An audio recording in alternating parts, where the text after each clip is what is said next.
adwa se yen nyina yewura kotoku mu ahen osi ade ye Dr. Frempong Manson a wo ye me wo fani mpon ye ne wo fa se Asene hema dada ana efia kisiwa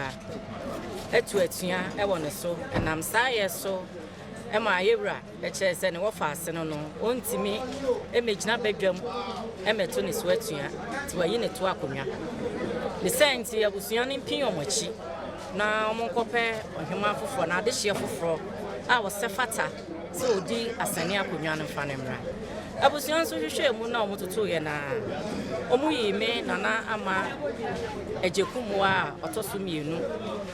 se memra na akonwa na adam pan no memra mefo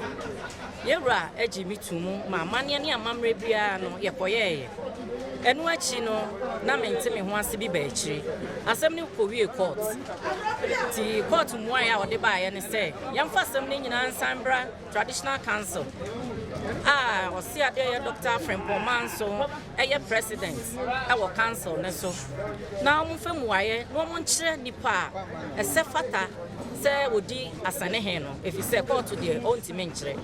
ampa ye de osi ye oyo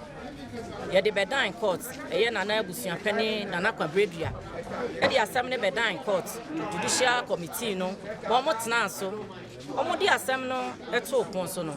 ye frɛ oba pani nana efie kisiwa dada ene onye ohima abiem no wama